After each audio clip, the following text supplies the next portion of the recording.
I understood that reference. It's Babylon 5, I think, or something like that. All right, what were we on? Yep. Session 26? 6? 6. I think it's 6. Sounds like it's 6. All right, so when we last left our heroes, great revelations had been revelated, revealed, and so forth.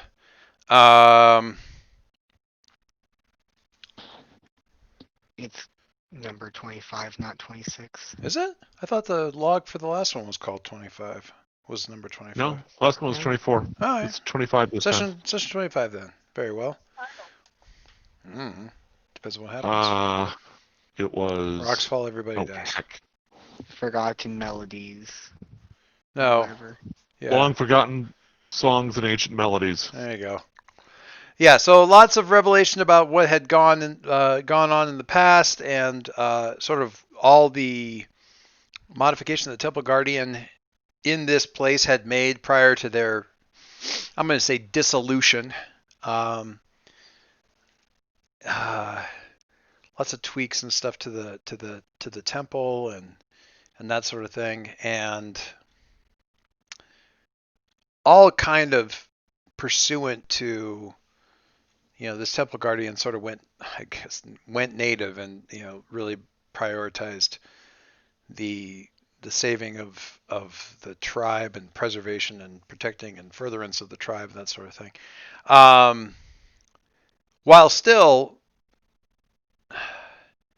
and because of that, so I had taken on a rather antagonistic view of the ancients that were their original creators. Their original creator, I should say.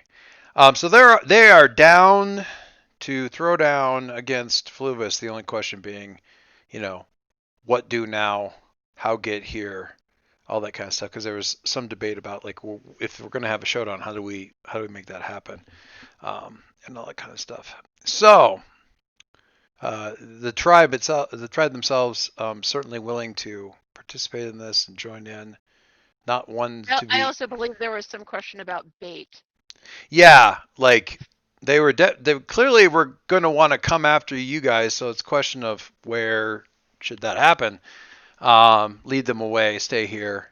I think we kind of settled on the stay here option for a number of different reasons, but that is as it may.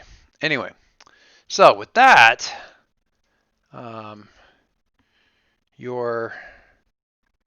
we came up with, that's weird. All right, doesn't really matter. Anyhow, came up with a couple of love letters to kick things off for Joe and Matt, and technically Alex, but Alex's is super, super short and really just kind of tags on the end of these. I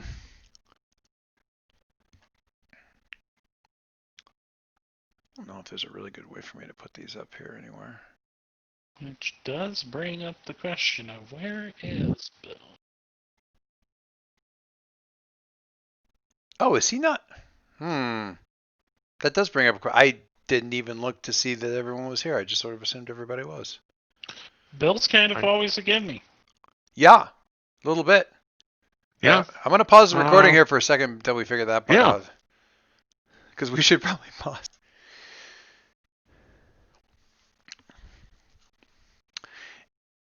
Mike, it's mostly my ability to be able to pause OBS now that makes me think I could probably use it in that other fashion, because I can, like, You take actually breaks. figured out how to pause it? Oh yeah, there's a pause button and everything. The problem is when I hit it and I shouldn't.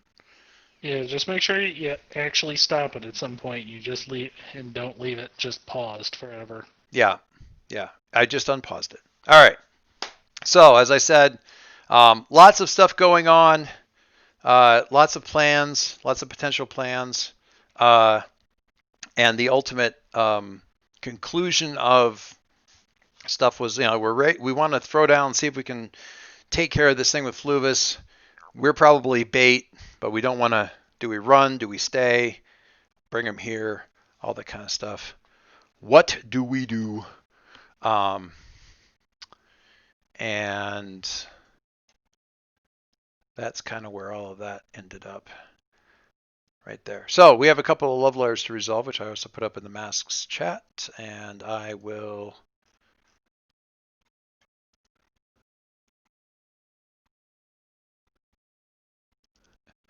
I like the Horton Here's a Who thing. Where are we at? Back up to the masks chat, and of course I've spammed now the love letters off of it with all the images and everything like that. But we will begin with a love letter for Joe Young. Mighty Joe Young, it is time for you and your tribe to be tested. You find they are not badly equipped for this. Roll superior. On a 10 plus, hold 3. On the 7 and 9, hold 2. On a miss, hold 1, but know that the tribe will make a demand of you when all this is over. Spend your hold 1 to 1 to the tribe gives you a useful piece of ancient's tech that will allow you to use any ability, flight, telekinesis, or whatever, from another playbook once. Choose the ability when you spend the hold. Or consult your...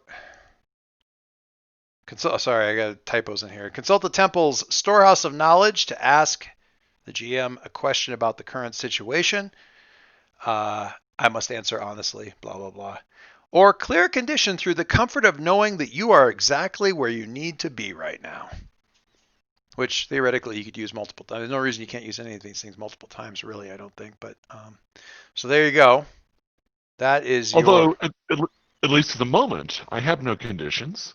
That might come in handy at some point in time since I'm holding things. Well, yeah, you hold it, so you don't need to worry about what it is right now. Right. In any case. So I will go ahead and do my... Of course, my superior is crap at the moment. But it's slightly less crap because I'm making a roll in relation to my rival, the gorilla tribe. This is true. This is true. Yes. Your rival is the gorilla tribe. I will go ahead. I mean, I feel really bad that your survival is crap, but... No, that's fine. Let me... That his survival is crap? Or that is survival. A Freudian slip right there. Savior. I mean, I don't feel too bad because statistically speaking, I think over 25 sessions, you guys are averaging about an 11 on your die rolls. So it's... And then here we are, Bob. With an 8. All right, so that's hold 2. So tuck that away. And you can certainly, like, the flashback or whatever. It could be the Temple Guardian that gives you a thing. It could be Grogan. It could be, this has been something that they prepare for. This is your cuirass of strength, or, whatever. The helmet of blah, blah, blah. Whatever. Right. It's all good. Ditto, we can flash back. We'll just flash back to things like the Temple Storehouse now, unless you want to know a thing, in which case, do let me know. Matt. I'll hold on to that. So for the tribal stuff, is that the sort of thing where I can say, as we're in the middle of battle, oh, yeah, something comes up? I really need to. And back before this all happened, I asked Grogan for like that helm of little angel wings that was there because I thought I might need to fly. Yeah. No, absolutely. Okay. Yeah. You can absolutely backfill into this thing. I'm 100% fine with that. All right, Matt, you can feel the timelines converging. Everything is usually such a mess, but things are getting clear now for a moment, like the calm before a storm or like the silence right after an airlock bursts. Somewhere, the Corruptor was drawn toward the current incarnation of Fluvis. Somewhere, everything Powertronic thought he could control slips from his grasp. Somewhere, Surge gets a signal he's been waiting for years. Somewhere, Eliad sneaks after the being she thinks of as her father and walks all unknowing into hell. Everything is happening. You can see it all. Roll Savior. On a 10 plus, hold 2. On a 7 to 9, hold 1. Spend a hold to save someone from the role your memories tell you they're doomed to play. On a miss, select someone to save by trading places with them, or save yourself from their fate and take a powerful blow instead. because you know you could have Righty. saved them. Yeah, thank you. Love it. Yeah, I mean, Well, and we're continuing the S's. Met is good at the S's. So this is a savior, yeah. I would have made it a bad roll, but honestly, Savior's the only thing that makes sense. 7 is a 7. That's fine. Just gives you hard choices. Yeah, that's a 1. It is. There's definitely a 1 involved in that roll for sure. Okay, so that is a 7-9 hold 1. So you've got to hold. Look over your memories, capital M, and you don't have to say now, but you've got somebody where you can stick your finger into the stream of the timeline and say, you're not going to suffer the fate that I see for you. You can see where you can make that change, or you will see shortly thereafter, or shortly coming up here. I do have one more. I hesitate to call this a love letter as much as just a thing. But I mean, it's just a very, it's more like, okay, let's get this party started. And this one is for Alex. Alex, your eyes aren't everywhere, but they are everywhere you need them to be right now. Isn't that lucky? You're online via satellite uplink. The HHL tower backdoors are still there. Roll before we get started to see what's gone down, in addition to the benefits of the move. Then tell us how you set the bait on the hook for the enemy.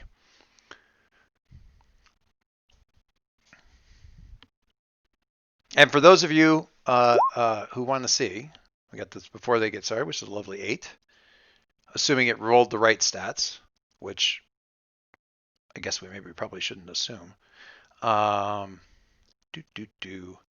before we get started ability for Agent 1337 is when you have time to closely observe. Yeah, well, I'm pretty sure Bill just plooped it up there onto the thing. There you go.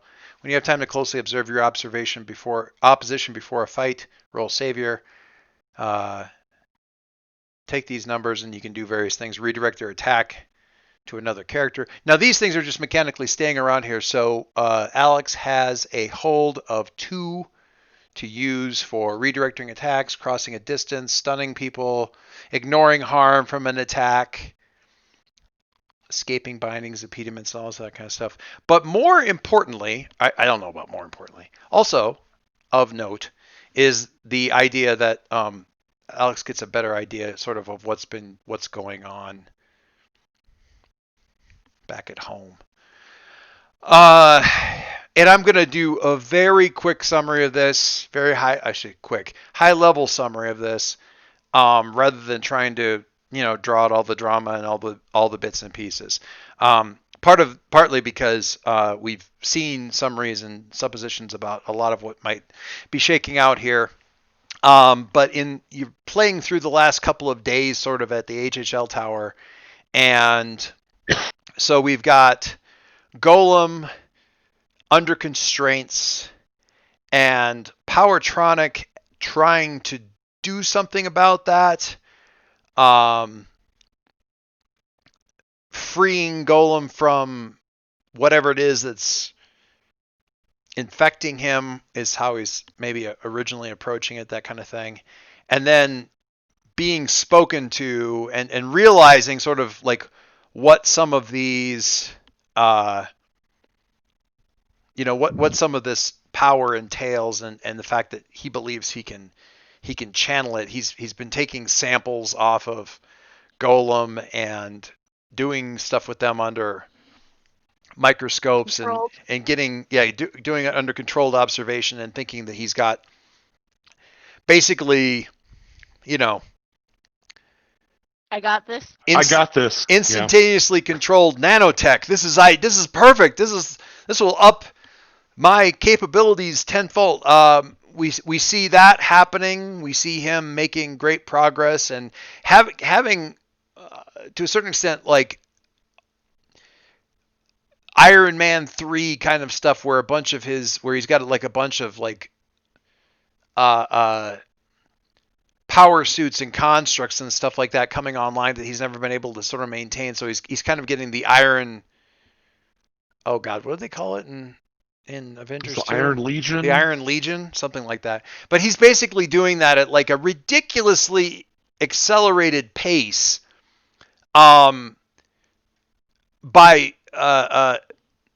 cannibalizing sections of the tower.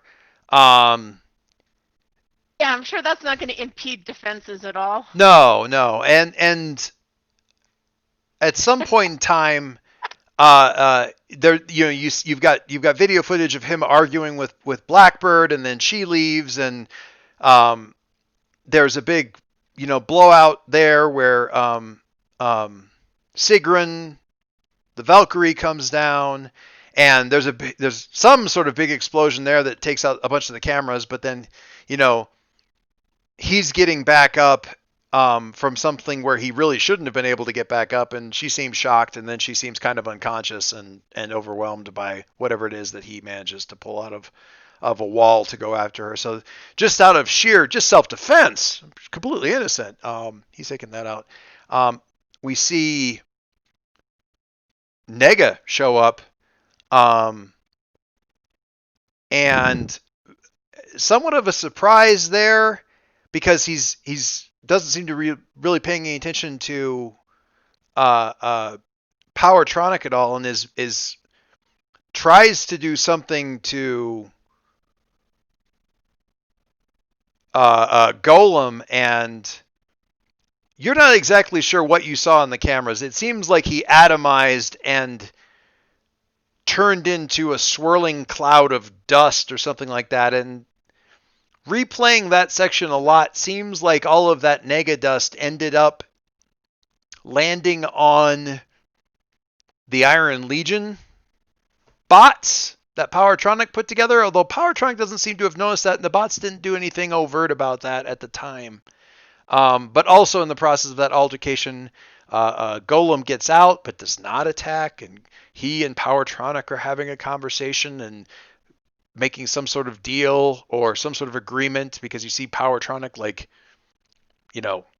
shaking his hand or nodding and going back to work while this Golem looks on.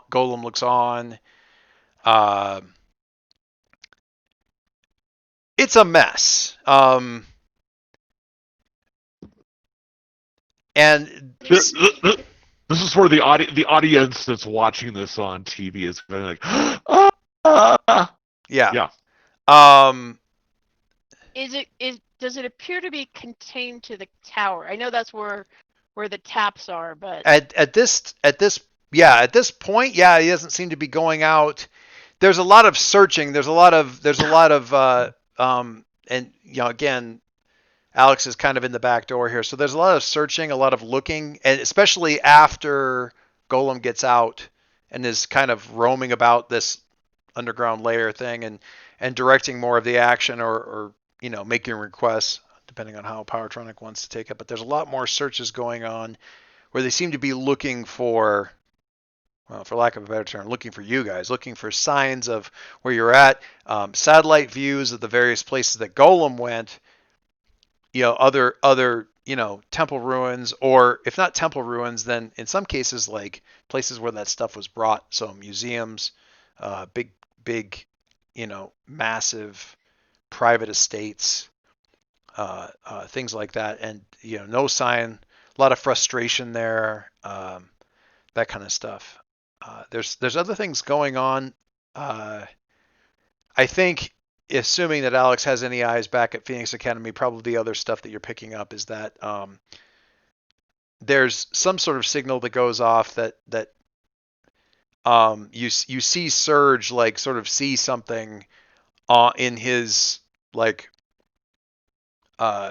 he's in the gym, and some signal goes off, and you see him reach down and basically just sort of casually disable whatever Aegis required LoJack was on him, and turn towards the city. Oh, this? You thought this was the... You thought this was a thing? Yeah. Restraining bolt, yeah. Yeah, and you see him like taking out through like those, like just basically tearing out of the building, heading towards the city. And then a few seconds later, like a much slimmer but very similar figure, he's slipping out after him and pursuing that. So just kind of this whole mess of stuff is happening there. The question is, how do you, how clearly all it requires is a flare going up at the right time in the right place for all this stuff to kind of come tumbling together.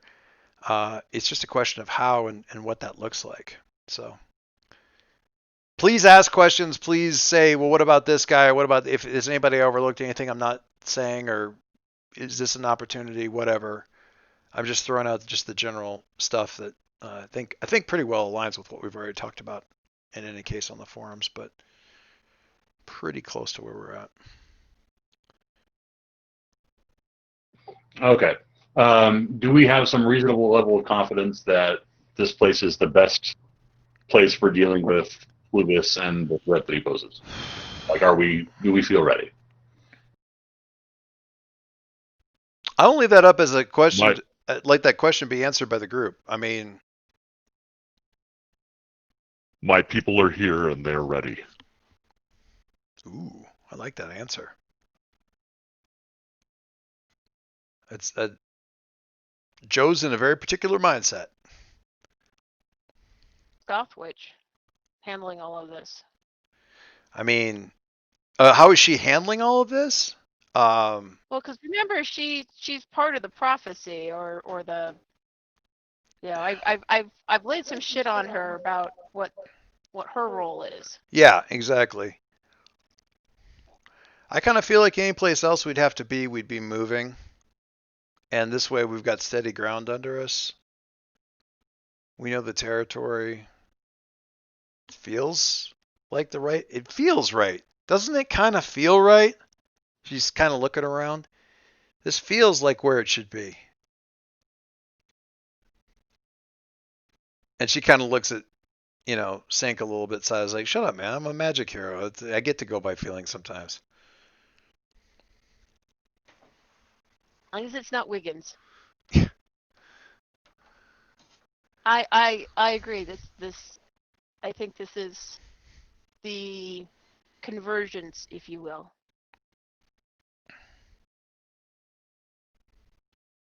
Kiln?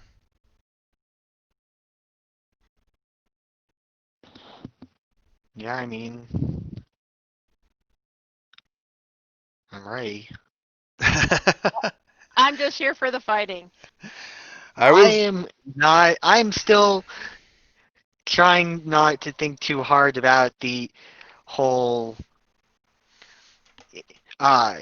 did I wake up for Fluvus or did Fluvus wake up for me? Even if it's why thinking that I woke up for Fluvus, there's still the whole, why? This is apparently some destiny and why me and yeah. Yeah. A little Sounds about preoccupied. right. Yeah, that's a lot to take on. That's a lot to process. Anyway.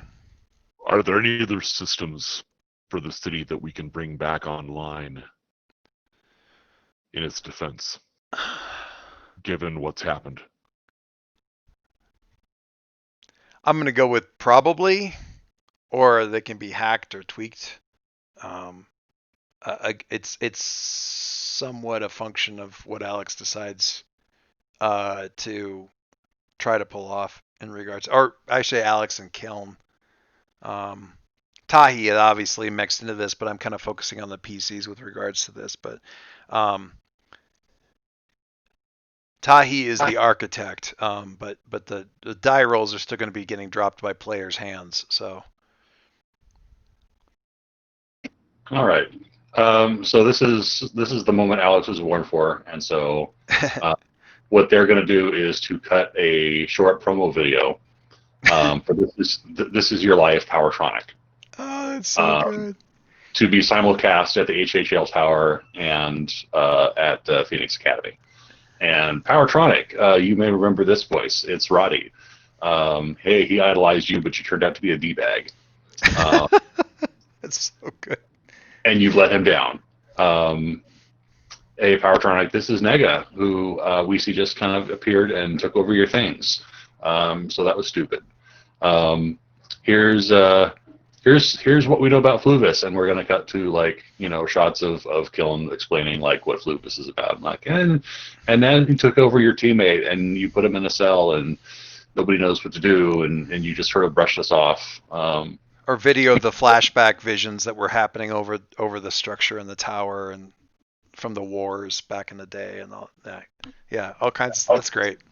Pretty much, yeah. So we're just going to do like a direct call out to everybody kind of involved in this and be like, yeah, guess what? Here at the temple site, we are going to make a live appearance. Come on down.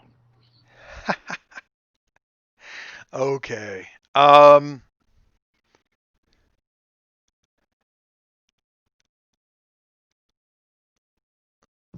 In the immortal words, hey D-bag, come on down.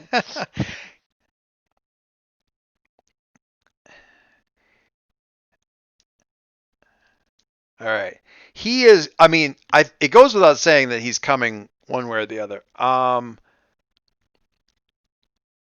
To get that power armor, like bursting the sound barrier, crossing the Atlantic. Oh, it's gonna. No, he's gonna come with everything that he's. This is not going just to him either. This is going to the whole tower. Yeah. Right. So the idea here is, I mean, right now he's essentially got the rest of the HHL kind of under lockdown. Like he's the main movers and shakers that have interfered with him have been at least temporarily taken out of the picture, because like Sigrun went after him, but he's more powerful now and unexpectedly able to deal with her. Not good news for anybody. All that kind of stuff. But I mean, Fluvis is there. Fluvis is not gonna. He's not sitting this one out. He's probably in the house. He's calling. Yeah, he's calling the shots probably behind Powertronic, or at least trying to. Well, and Golem. Well, and Golem, but Golem at this point in time functionally is Fluvis. Fluvis is at least a significant percentage of Fluvis is currently busy being Golem. Whether that's all of Fluvis or just the most virulent expression of the meme virus that is Fluvis, who can say? But yeah, so the shot there, this thing, plays around through everything, and the video plays, the video dies down, and we see like a light blinking on the console, and Powertronic, who's still kind of wide-eyed, looking at the screen, kind of turning sideways, turning his head sideways and looking at the panel and going, and we're seeing like satellite imagery of the continent of Africa, and then zooming in, and the light's still blinking and stuff like that. And then, not zoom in, but certainly, far enough to get a good shot of like called 100-mile region with the light pretty clearly blinking in a specific location, and the GPS coordinates showing up on the thing, and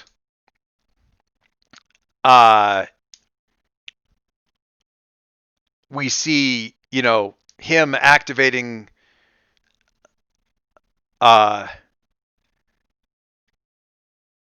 we see Golem, Fluvis, Gluvis, whatever you want to call him, saying, do you have him?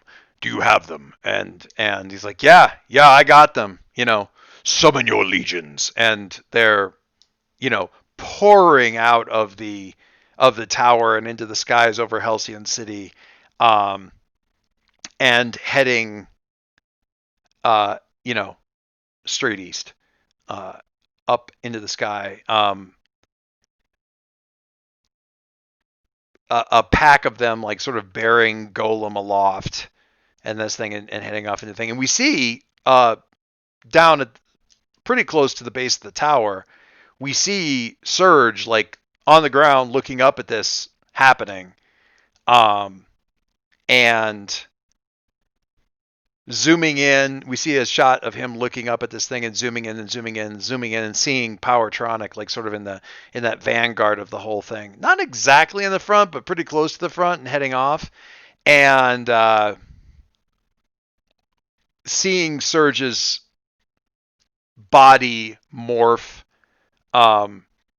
and powering up, like, jets firing off and powering up off the ground, and and going in pursuit of this whole thing.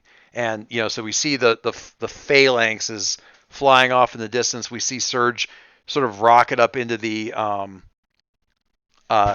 air in pursuit, and kind of this arc, and after that, and almost the same distance back, very different flight effect, sort of a glowing blue field kind of thing, lifting up a smaller figure that's also sort of following along with all of this. Anyway, so that's happening. And you're getting a lot of this on camera feeds and stuff like that, Alex. It's kind of outside of your camera range now at this point, but you can kind of flip. Some of it's on the news by now. Yeah, well, you can certainly flip a lot of that. I mean, if it's up on screens that everybody can see or anything like that, but it boils down to, it's like, okay, they're coming. What's all this look? What now, kind of thing. What do you do now? So, what do you do now? What's next? What's the plan? Fluvis is coming. Powertronic is coming.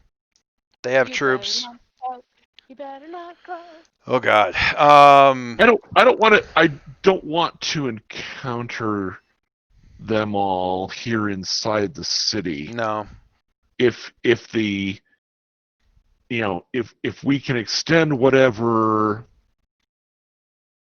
power we can draw from the city's systems, into the kind of the surface temple area, I think that's where we should move to and, meet them on the ground.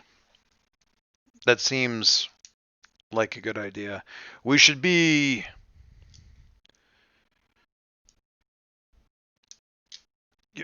outside. Much of the temple. This is Grogun. Many of the senses from the temple extend to the surface. So yes, some of what this temple is able to do, it is able to do there. Although much of it has focused on concealment, and that maybe isn't especially useful now. He's a little bit not cross, but he's a little nervous, I think. Always useful. Yeah. Or just like, yeah, yeah. Well, it's the tension before a battle, right? Something like that. So, what arms do our people have?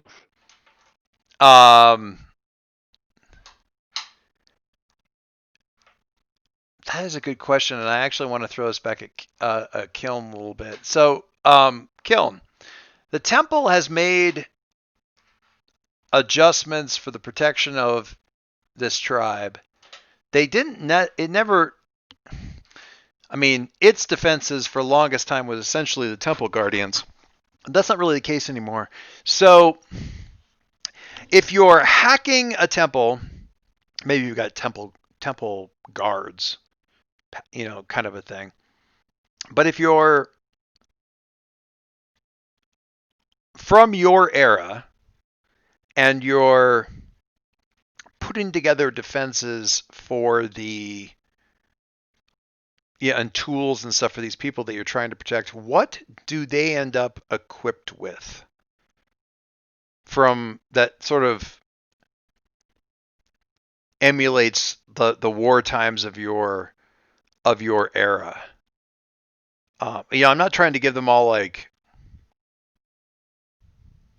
laser pistols. First of all, it doesn't seem necessarily in keeping. But what's the rank and file, but still kind of cool Magitech-y kind of thing that they would have some sort of What is the ancient Gladius version? Yeah, Yeah, what's the Gladius of your people?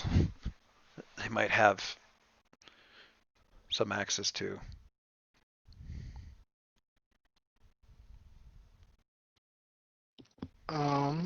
Barring that, I just steal from Black Panther and come up with something cool from Wakanda, because.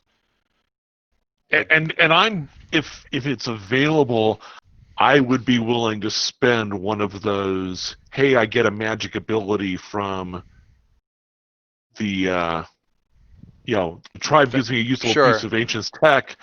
I would be willing to spend one of my holds to upgrade their weaponry to that extent. Give them some kind of cool thing, whatever it happens to be. Right. Instead of pointed sticks, it's glowing pointed sticks. I like it. But killed. I mean, yeah, any of the kind of, weapons of our time, any bladesmiths worth their salt, would have infuse the metal with the powers, giving it that kind of Magitech. Yeah. Gotcha. use. I mean, there wasn't exactly one. Yes, there's the spear company, and then Gotcha. So spears with glowing blue blades, or swords with glowing blue blades. So it ends up being a bit of a hodgepodge, but or is it? Am I reading that backwards? It wouldn't be a hodgepodge. It'd all be sort of the same thing. What's left is likely to be more of a hodgepodge. Gotcha. But in my time there, there's the company of people who train with the spear to make sure that they could poke things from a distance. But the idea is mostly from to get what's that, left today. Yeah. The idea is mostly to get that idea of something that is potent enough to deal with the creatures that have been fallen under Fluvis's control and empowerment and all this other kind of stuff. Yeah, that's where the blue glow comes from. Sure. Scares the Fluvis out of them. Scares the Fluvis. We're gonna beat the Fluvis out of you. All right, so this kind of stuff is distributed. Again, a bit of a hodgepodge.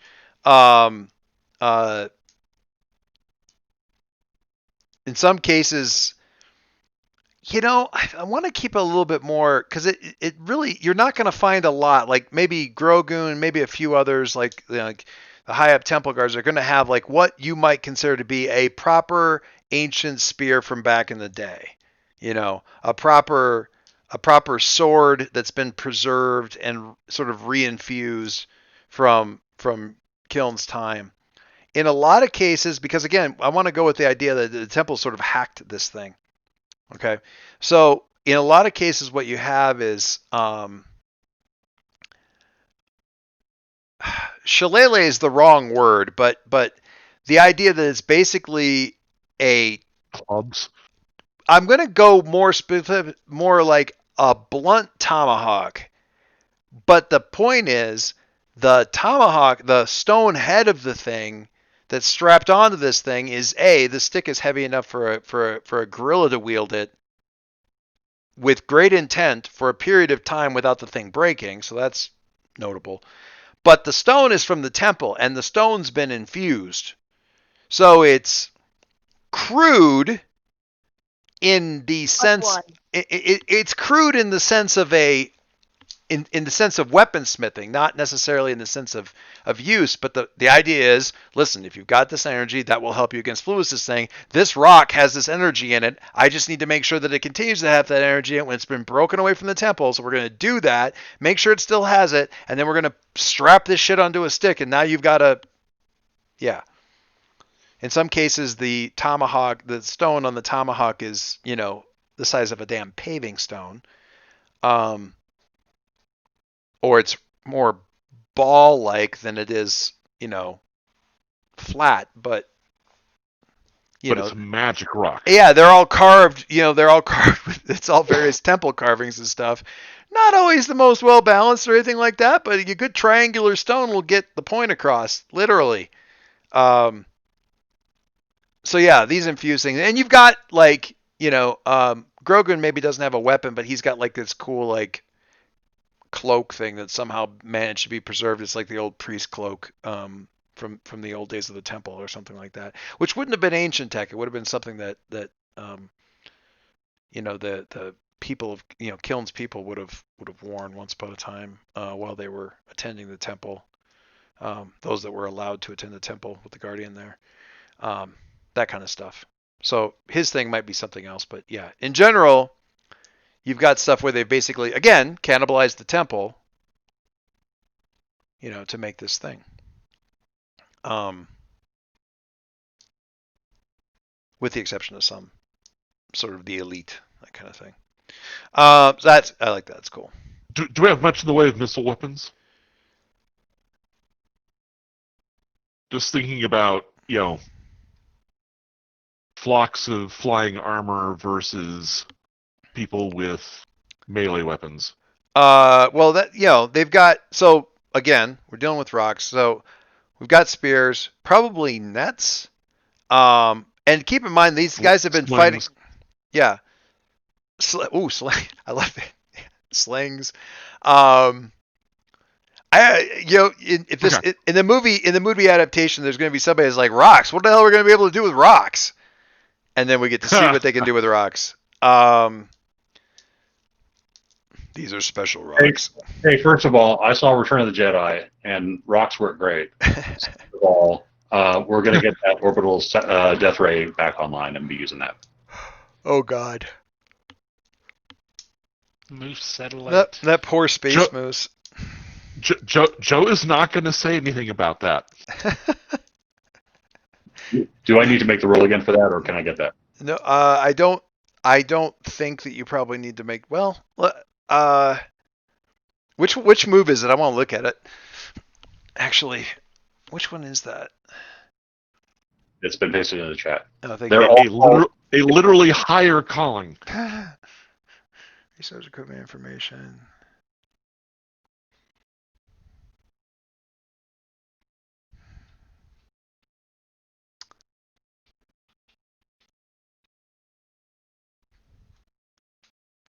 I feel like we might need a roll on it just because there's a possibility there that There you go. There you go. The possibility there was that they were going to look at the situation and go, there is a lot of chaotic shit happening right there, and we're just going to hold off from blasting. Sir, excuse me. We just got a 12 coming in. Never mind. Glass the Congo. Anyway.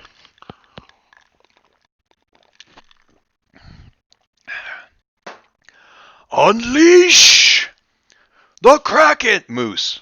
It's just a moose, sir. It's not a. Why do you always say that? You always say unleash the Kraken. It's just a moose, sir. Strapped to the side of a. Anyway. Space moose. Yeah, but if I say unleash the moose, I gotta do that crappy Rocky the Flying Squirrel. I don't want to do that. There's a moose on the loose. There's Oh. a moose on the loose. Oh, Go get him, Bullwinkle! it's worse because it rhymes. Yep. It makes it so much worse. All right, so that's ready and Yeah. online. I appreciate it. Makes it so much woos. Oh my god. Yeah. The resources are highly classified or experimental. Yikes. Danger. Death ray. All right. So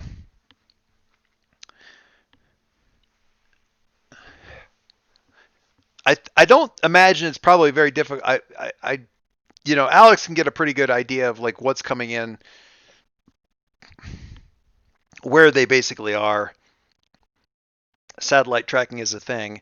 Aegis sort of specializes in keeping track of supers. So there's quite a lot.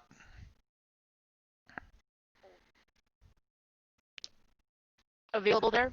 Yeah, there's quite a lot of tech available there for all that kind of stuff. I'm seeing Joe kind of trying to rally his tribe here, as well as his friends in one of those, Wakandan, everybody chant, everybody stamp the ground, everybody, Oh, primitive. we are one, we are standing up against this. Come get it, kind of thing. I'll wait until Powertronic is within relatively short range to start that, but unfortunately, what you really want is that Wakandan wall. But well, yeah, that would be nice, but the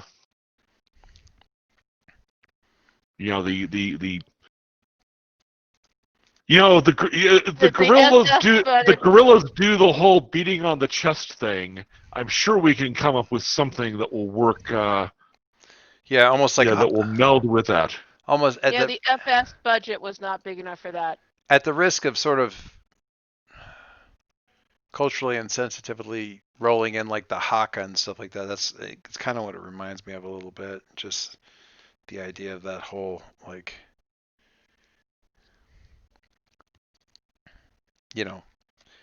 amping up the whole thing. Which as a gesture is as much a thing to instill fear in those who are attacking as much as a getting everyone tied into the same page on our side. Yeah. No, I would agree with any of that. I'm looking at, I grabbed the wrong thing here.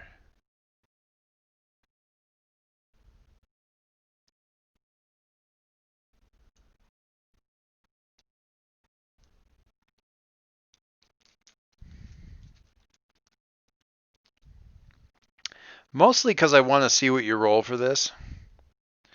So I want you're gonna like inspire these people. I'm playing it like a provoke, like getting them amped up, all that kind of stuff. That. And but because of the way you're doing it, I know you didn't angle for this, but I'm treating it as though you did because of the way you're doing it. Because it's all this like it's just the physicality and the the sort of like spiritual ooh-rah that you've got going on there. I'm going to have you use You've Got a Head You Don't Need because you're provoking with obvious threats and shows of force. Okay? That's one of your moves.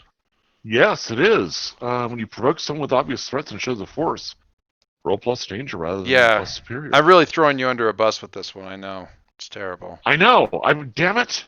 Yeah. I mean, I haven't had a chance to lock this stat in yet. So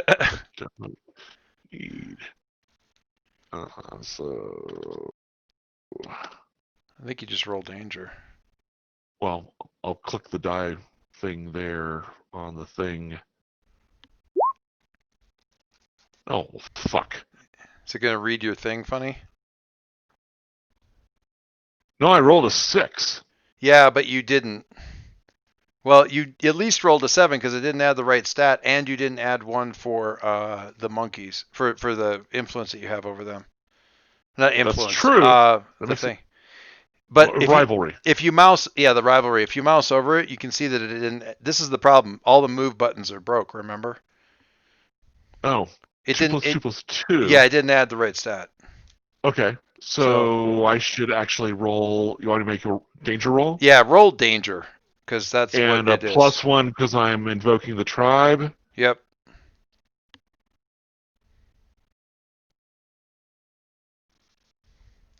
That looks better. Looks a little bit more. That's more kingly. That's more king. Yeah, it's kind of a busted roll. The thing from last time might work as well. Change the label to something else and then change it back. Oh yeah. Oh. Which is weird, but I think I probably mentioned behind the scenes why it's happening, but yeah, just if it doesn't work, switch it to something else and then switch it back to the correct label. I'll do it before I do any others. which is wacky. All right, so yeah, big provoke, lots of shouting and the provoke. I don't think there's anything necessary. They basically do exactly what you're looking for all intents and purposes.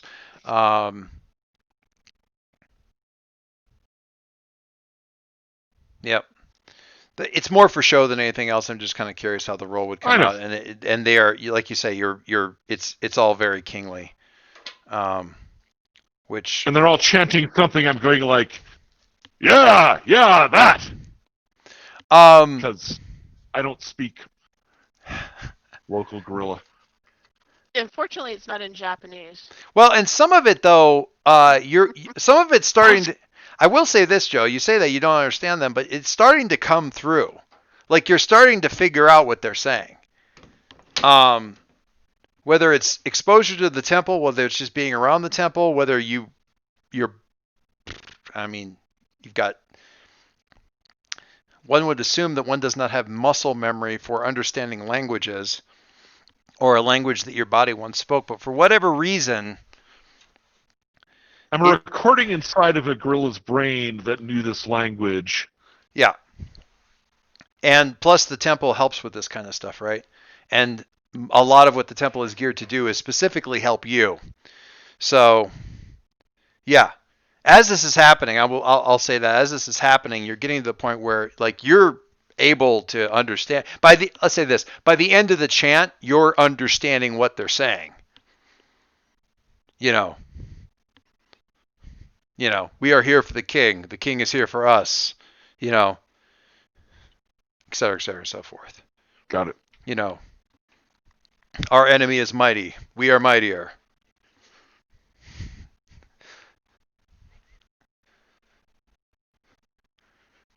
Got it. Our enemy is mighty scissors. We are a mighty rock. Something. Anyway. All right. While this is going on, or very near toward the end of this, Alex, you're kind of tracking this stuff, and probably it seems you guys are getting up to the surface. Probably leaving Tahi, I would say, down in the temple as sort of a relay and stuff like that. Maybe she's got like some kind of headband thing that's more Alex's tech to allow her to kind of coordinate with them. I was going to say interface, but maybe coordinates a little bit less creepy sounding, although maybe less accurate. I like the idea of this sort of stone person, but with this very like sort of high tech, sort of white plastic, modular thing, kind of halo like around her forehead, to kind of tie into the temple and stuff. But Alex kind of coming up to the top and retrieving their tools and gear from where Roddy had arranged it for charging, and that sort of thing. Oh, that reminds me. Hey, Roddy, go ahead. Go ahead. Hey, Roddy, do you want to be the one who fires the kill sat? Yes. Okay, it's this button. Do not press this button until the time that you need to fire the thing. I am Groot. I am Groot. I am Groot. No. Yes. Leave the timing to me. Ha! I mean. Like, good. Okay, I suddenly feel better. And Go ahead. can also do something before Yes, things? please. I want everybody to do something. So I want to actually use my 21st century studies. Okay. Here I'll share. Please. Bloop. Hear the bloop of shared information. When you assess the situation, you may always ask, what does the future know about this moment, even on a miss? You can take +1 ongoing to act on the answer. Okay. So, as has already been discussed, your S's are very powerful, so superior away. Hopefully. And I'm going to use the superior button, not the move That's button. fair. Woo, that looks much better. Yeah, that's a nice. And again, I'm going to say this again. Over 25 sessions, you guys are averaging an 11. So that is 2. No. Double checking. Assess the situation on a 10, ask 2, plus the what does the future know about this situation. That's going to be a marginally unsettling or unsatisfactory answer, at least what's immediately in my head. But ask your other two, and we'll see what we got. I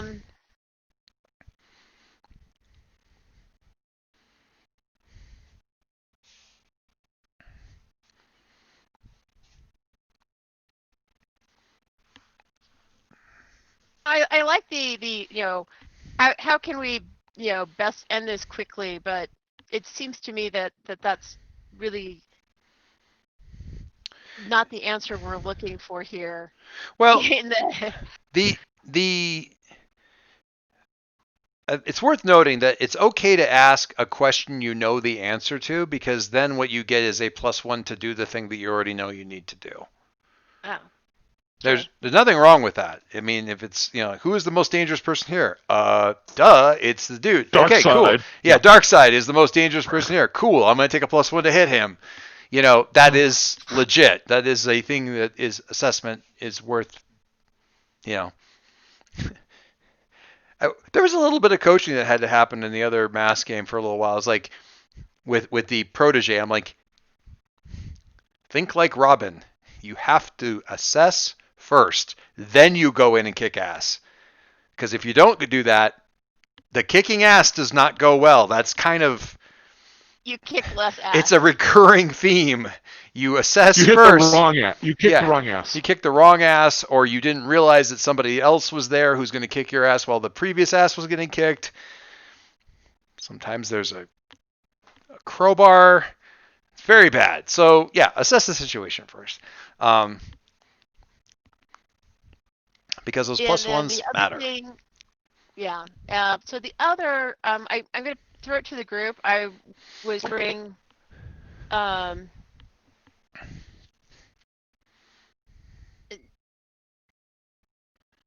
was kind of vacillating between two. What here can I use to, contain the mooks, right? So, reduce. Where's my horde breaker? The other would be, who here is most vulnerable to me? I like that one. That one's cool. That one's always cool. That's a neat idea. Yeah. The answer to number 2 is Joe, but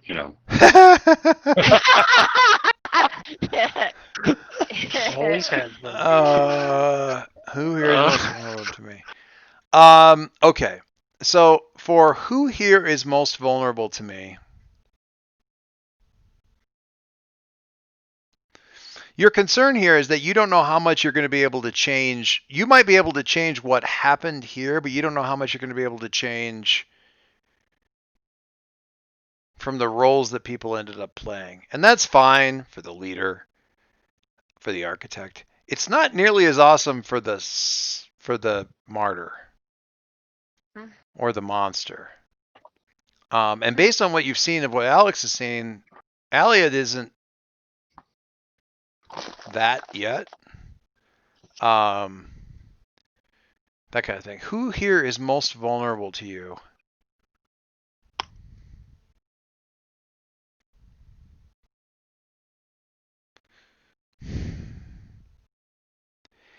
I'm going to say the answer to that is Powertronic, because he's not acting in any of this thing with knowledge, and you have that.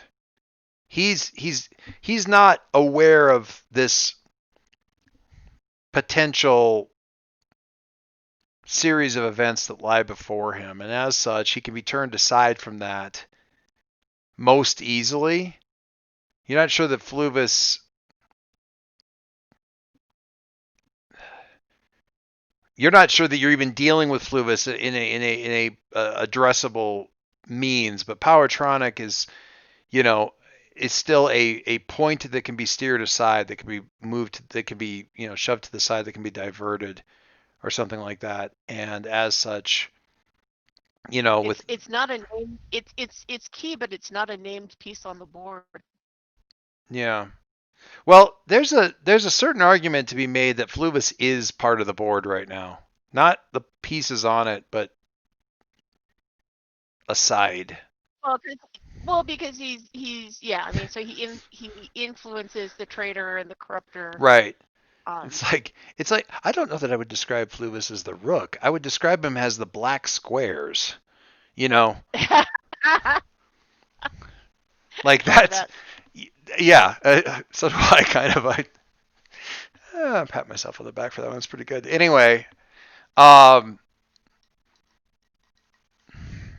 of all of this, you feel like you've got the best. And I would say part of that is your propaganda / history that you've been fed have been fed. I mean, it is essentially the creation of, if everything is as you suspect it to be, or as, has been kind of thrown out there, your great, person who sent you off into the stars was Powertronic, which means that the fiction and history that you've been fed is his creation. To a certain extent, you understand the book, you understand the author. You can start looking at it from that angle. You can start to go, okay, I can see where, I can start to see what his move's going to be, what this is going to be, what that's going to be. Okay. And then the third one? The third one, what does history know about this moment? Your history. This kind of goes back to the whole Powertronic thing. So, your history. Man, it's kind of funny because your history, I'm putting air quotes around that, has been revealed as an unreliable narrator. Not inaccurate in the sense of fuzzy history, but the victor told the story, and where it comes to motivation. Yeah. And but the victor told the story, and the victor in this case is kind of a dick narcissist on top of it. Yeah, I mean, so what does history know of this time? This is when the great revelation came to the leader about what needed to happen, leaving the world behind, and how it could be made to happen. Great understanding dawned on them at this moment in this place.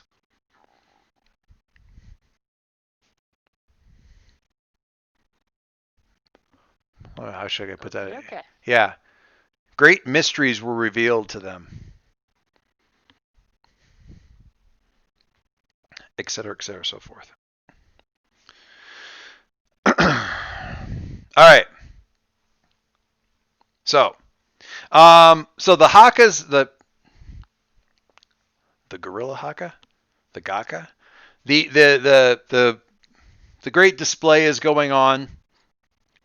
Met's sort of playing back through this stuff, looking out over it, seeing what triggers.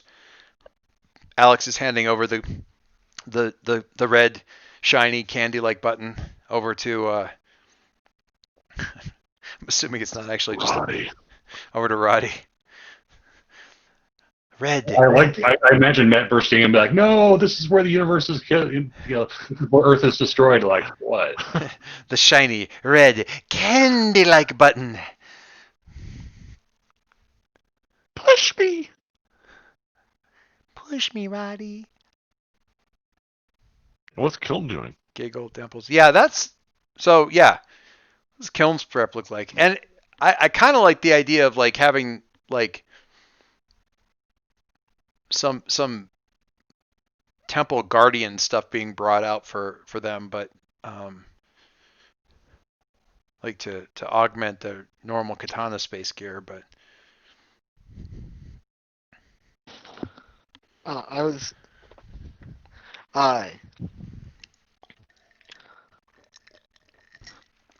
think a lot of looking or investigating bits of the temple, digging out. By digging out, I mean more.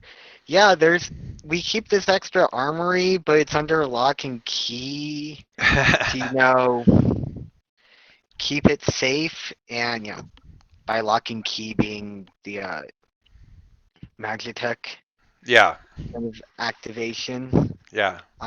So pulling some of that out. So all the stuff that's like labeled as for the high priesthood. We're like danger, do not touch. For the Holy Temple guards, that kind of thing. Or everyone has forgotten what this actually means except you, and none of the gorillas want to touch it. But making sure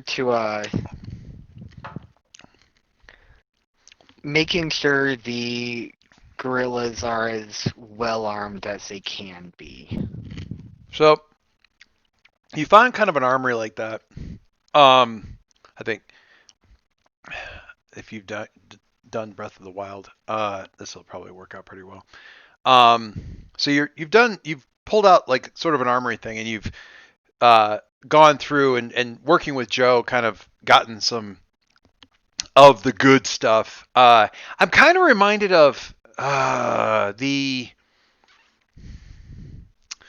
this is going to go back. In the original Stargate movie, the guards, like the bad guy guards, had these sort of like, they weren't really halberds, but they were that role. They were like big spear-like things, but they were sort of weapons. The staff weapons. They had these big-ass guns on one end, and but they were also just like really good.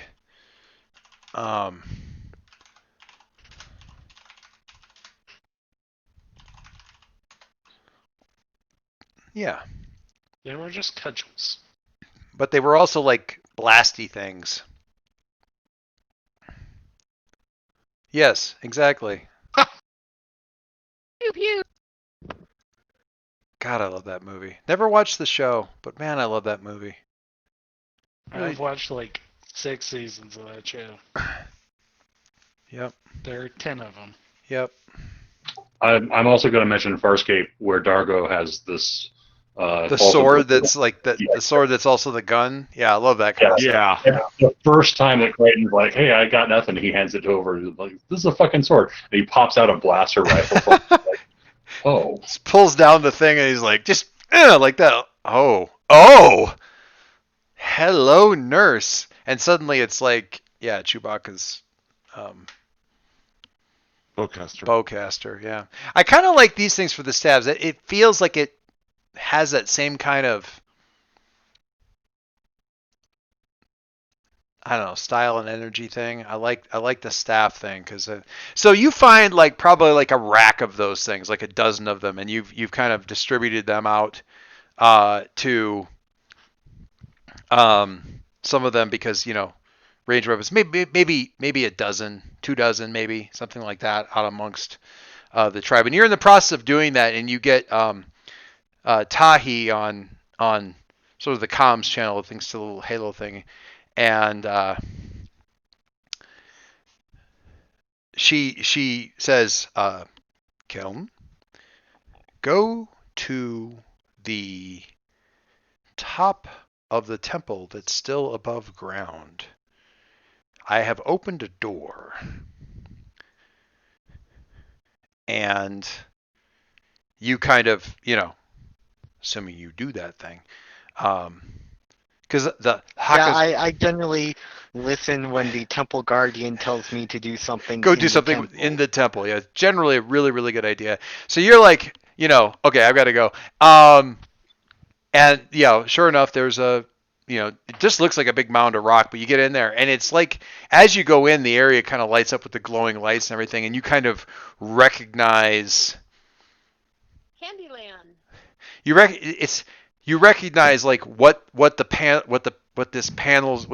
must mean, what the sighting must, what the sight lines of the windows and the walls must mean, and everything like that. And like we just see Kiln say like, oh, because Is this like a Magitech pop-up turret? Not exact, not just that. So Killen, what you want to look, you've played Breath of the Wild, right? Yeah. You know those damn robots that are still kind of halfway active and shoot at your ass? Yeah. Yeah. See if you can find some images of that, because that's Yeah. yeah. So you can find some of those. Anyway. Is this a turret? No, it's not a turret. It's a control center for several turrets.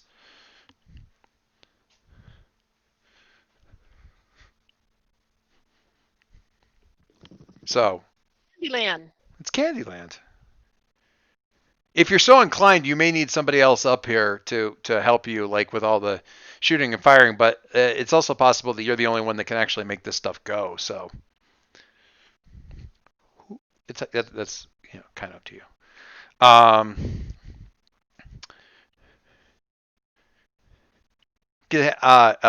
Kiln also hands Roddy one of the laser staffy things because apparently it's time to it's the day to give Roddy cool tech he's never used before and just have him break it in during a high intensity combat situation. Okay. He's got a really good track record, to be fair. What's that? He's got a good track record. He does. I have a very good track record when I've seen someone else use it first. When I'll give him the quick crash course. Hey, yeah. So yeah, that's the call. Like Roddy, I need another. Just shoot a couple of things first. I'll figure it out. So you get Roddy up there into the turret controls. Okay, so Alex, while the Haka is going on and stuff like that, and you're keeping track of the approach, the traversal of the enemy, the approaching enemy and stuff. When they get out over the coastline of Africa, still, good distance away, but they're over land. And the battle cry is sort of like, dying down, and they're all kind of like, yeah, and they're like looking at each other like, yes. That's right about when these things cross over onto land in the other coastline, and there's a rumble within probably 30 seconds of that happening. Too close to really be a coincidence. And it's not like a geological rumble. It's it's a stampede rumble. And Grogun kind of like actually most of the tribe kind of tenses, looks up, looks around, kind of a thing. As this thing is coming, and it's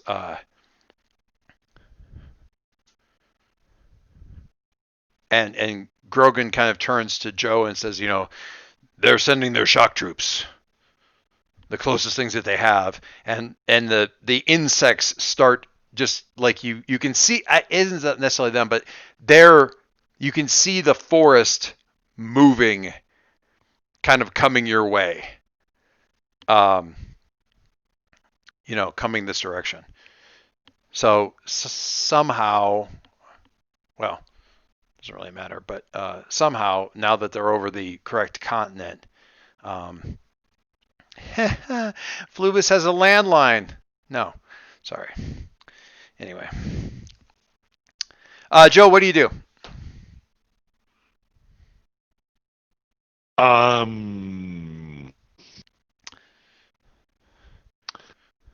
I call out to the people all around us,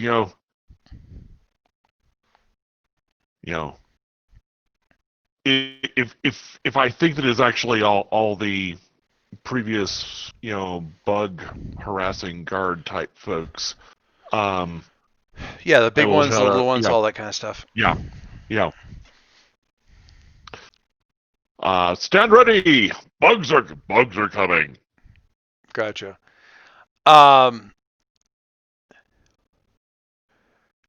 This obviously isn't the main thing to worry about. This is to soften you up and keep you distracted and maybe weary you and that kind of thing. What's your goal with regards to these things? Like, just hit hard, let the hammer fall as hard as it can and see if you can annihilate them and give yourself breathing time before the real problem gets here. Tactically speaking, like what's the hit here? What's the goal? And Margie, you were going to say something. Yeah. Yeah, can I ask something first? Yeah. So, all joking aside about Flubus having a landline,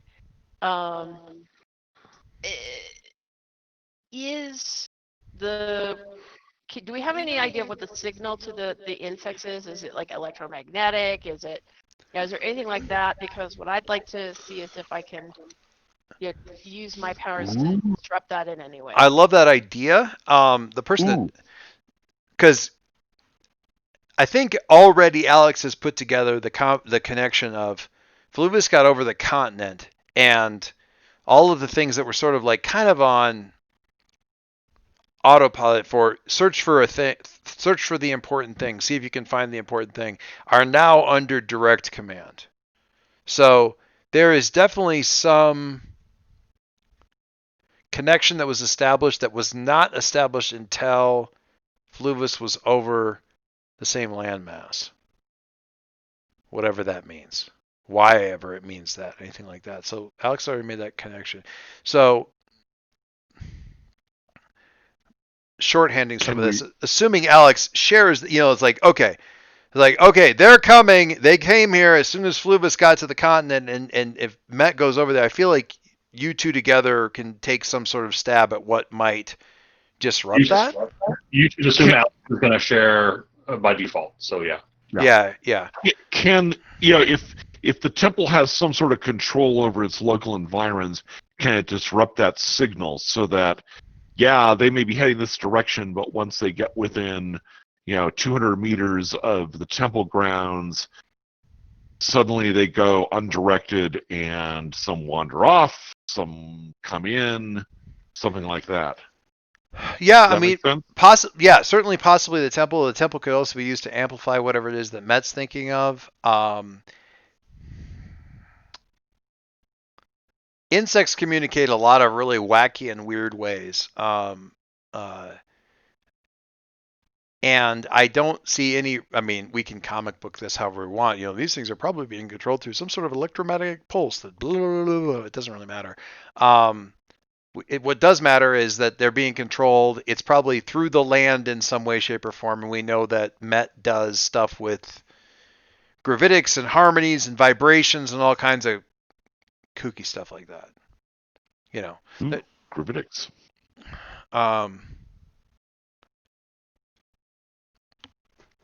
So, yes, Matt, I think probably you can do this, and I think probably the role would be something like, I think you're protecting everybody from this. So I think you're it feels like a defend to me unless you think of something else that makes more sense. It could be a straight up attack. Well, it could be a straight up attack where you're actually like taking a chunk out of these, like the strength of the overall force. I really don't think we want to directly engage. You really, my power. you really don't want to directly engage. Well, I'm fine with the defend because essentially what you're doing is weakening their ability to attack by sort of interfering with them, messing with the signal, Yeah. confusing them, that kind of stuff. Yeah, or at least making them less controlled. Organized, yeah, coordinated, all that kind of good stuff. So, savior. I mean, if you insist, sure. Still take a 9 there. Can I use one of my +1s on that? Can I use one of my +1s on that? Or one of my help Mets? Yes. Yeah. Yeah. I have like 4 help Mets. So. He does. He's got like a whole store of help Mets. Is Met doing something? Is Met doing something? Can I push Or that? I can add more by doing a defend on Met. Or I mean, that'd make it a 10, so that's better, right? Yeah, that's the tip point. Yeah, it's a tipping point. It has bounce back benefit to you. Yeah, you can absolutely do that. And I think that's simply by virtue of like sort of like you can do it. Well, it's I mean, you are who you are. The temple is geared to help you. If you're telling Tahi, can you amplify this in some way? As much as the temple has any kind of will in the matter, it's going to put an extra little bit of push into helping you out. So can you amplify this in some way? And like it's kind of already starting to do it just because you said so. She sounds somewhat affronted by this. So yeah, we get up to a 10. The defend is obviously works pretty well for initially just kind of protecting the general troops and everything because it does disorient them. And on the 10, oh, you just regardless, it just doesn't. You don't expose yourself to danger or escalate the situation. You can simply add team to the pool, clear a condition, or take influence over someone you protect, which that seems unreasonably broad at this point, but. Or really not something we need to do. Yeah. Take influence over the temple. You're not really. I mean, well, I guess. No, if I was going to take influence over somebody, it would be Gothwitch, but I don't think I need it. So. Yeah. I'm going to just throw team into the pool. Which is fine because we're going to do a roll for that pretty soon anyway, just to kind of take influence over the tribe, and that'll make it easier for them to accept you as your new queen. Oh God. All right.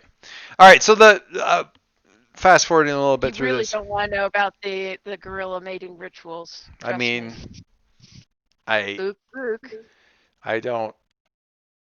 Yeah, no, you're right. I don't. All right, so let me deal over here.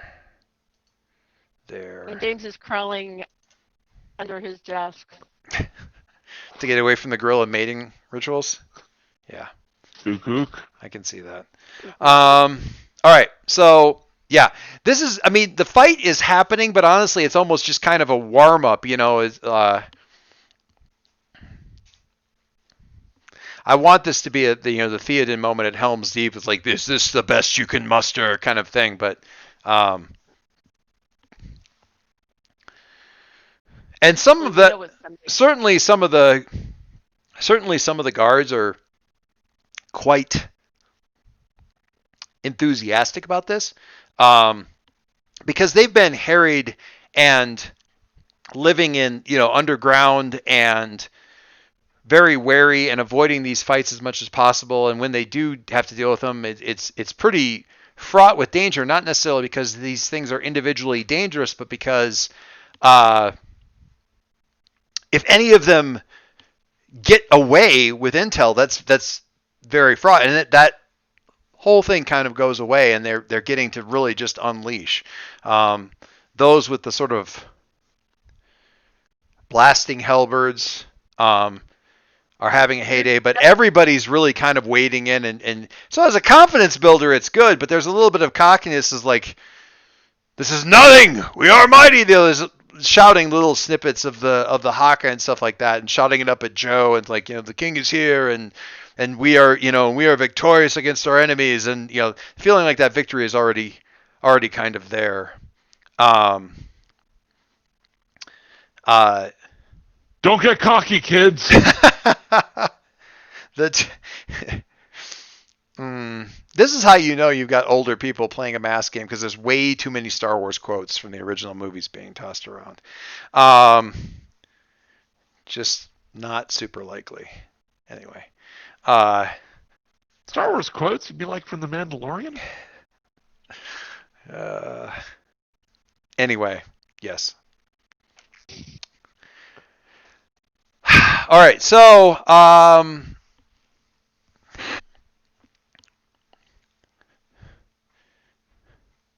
right.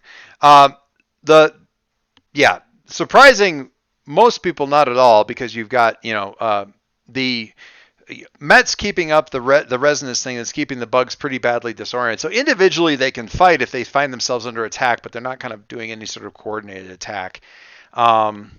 Some flee, some wander off, but even the ones that are fighting aren't fighting as a coordinated wave or anything like that. They're just sort of individually like leaping at random crap. And since the tribe is fighting in a coordinated fashion, led by, the king leaping about and smashing things,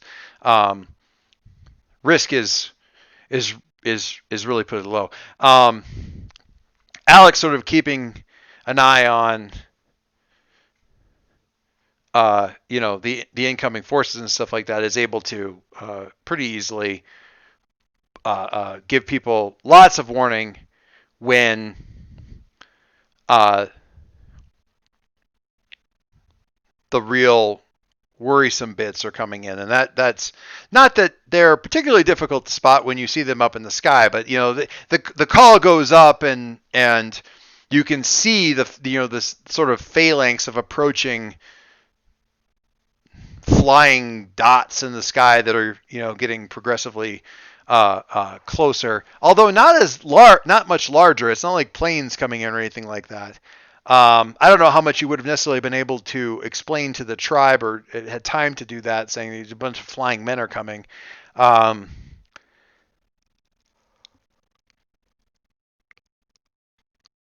But it does give them some pause, mostly just to see that there are quite a lot. There's probably 100 or so, and yeah, fairly numerous, and closing in. I'll shout it. These are the main enemy. Keep cover until you can attack.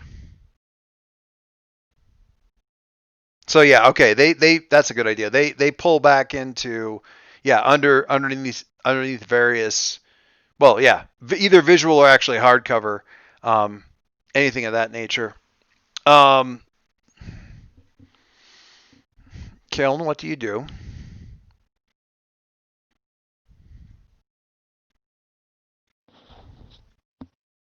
You've got to air Magitech. Surface to air moose. Sabotage scene. I'm not sure what I'm looking at. If you've not seen this, you need to see it at some point, because this is basically. The swarm ships are doubling back their Sparks. Oh, that thing, yeah. The swarm.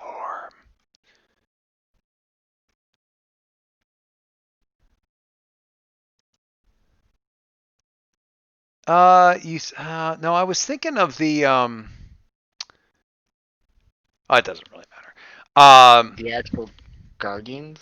I'm thinking of like sort of the big metallic looking kind of cannon things that were like on legs, but the legs had all kind of collapsed, kind of a deal, but mostly their bodies.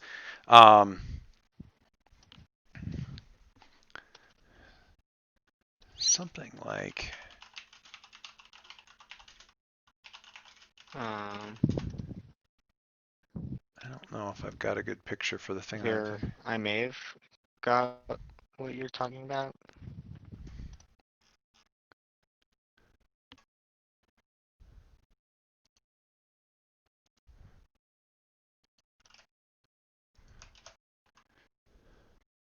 Something kind of like this, or You whoops, mean the one I just sent?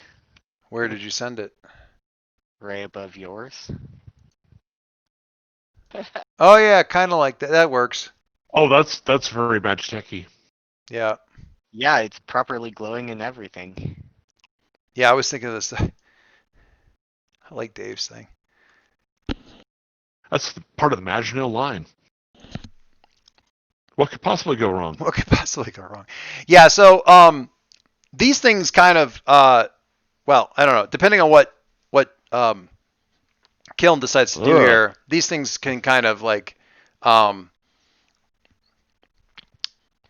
activate in various points around the temple up in the ground area, like pushing up through the ground. I'm picturing like, you know, the pop-up sprinklers, you know, the first time that they pop up. Pop-up turrets. Yeah. The first time that they pop up though in the spring when they're covered with like all the, you know, all the grass and the rotted leaves and all that kind of stuff, and just you know, pushing that crap, and in this case like several feet of earth and you know, rotted leaves, and isn't that called humus?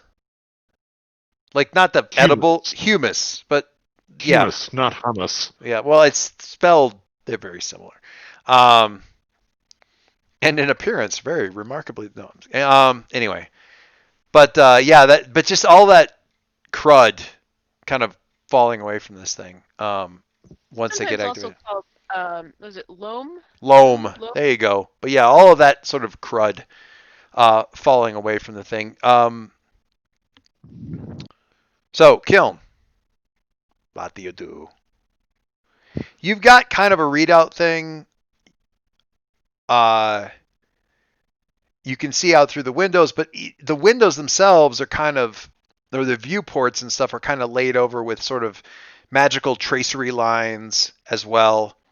You're not necessarily, well, I would say Roddy isn't necessarily able to, you know, read most of the stuff, but the angry red dots in the sky are pretty easy to go, yes, those things are bad guys.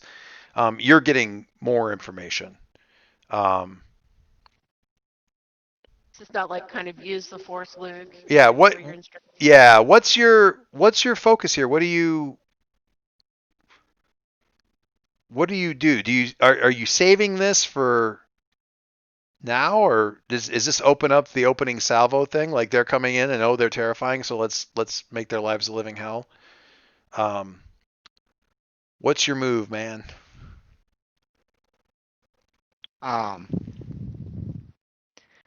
Well, is this a kind of, can Tahi promise that, yeah, this can stay active for, you know, as long as needed, or is it, we only found 9 shots in the basement. Wisely. The power's running off the temple. That's not an infinite resource. So you can't just go on auto fire and hold it down for an hour. But with that said, would be fun.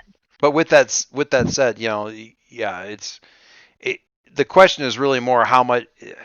Let's put it this way: the turrets are more likely to fail than you're going to run out of power, just because they're old, and haven't been used in ages. But they're live now, and probably will be live, you know, for their first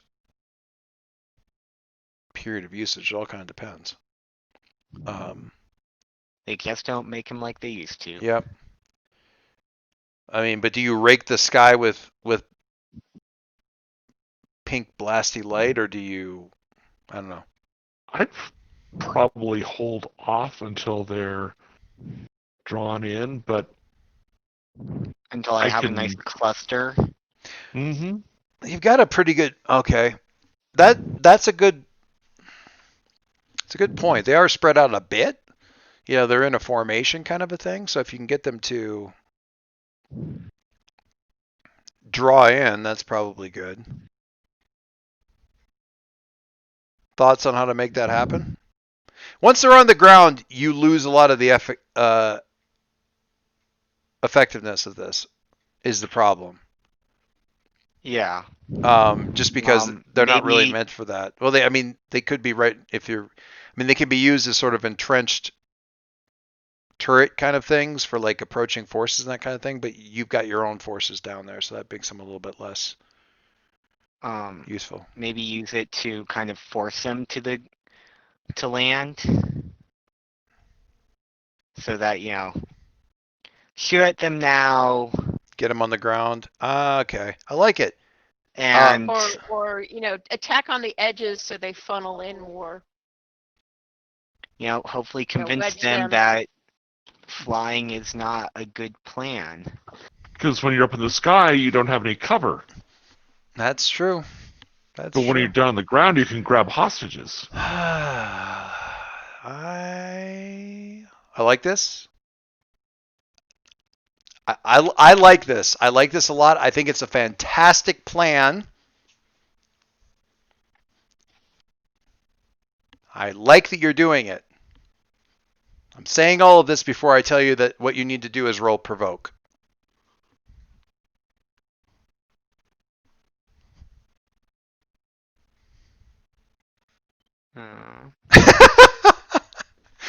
Which got, I was going through like 4 tabs. Ooh. yeah, ooh.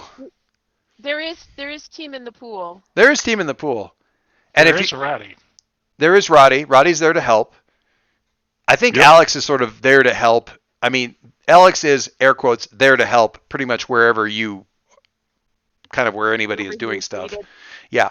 So yeah. And I've got hold to help the team, or the tribes. So Well, the tribe, No. they may not come into this yet, but yeah. I would use one of my moves, but it goes off of my adaptability, which is just as bad. So It does keep getting moved down. That's all my right. stats are weird right now. Yes, they are. That's all right. I mean, it's a good move. I like it. I think it's cool. Let's just see how it goes. ooh, Yeah. That's Has not been team. that's not impossible. All right. So all right. Let's start throwing team at that. Roddy's assistance here is really quite straightforward because that's just assisted targeting and fire and that kind of thing. And some of that is kill like, no, you can't let them auto target. You're just shooting at them. We got to shoot around them. We need to drive them down, kind of thing. You And need to shoot where they're going to be, not where they are. which actually pretty easy for Roddy.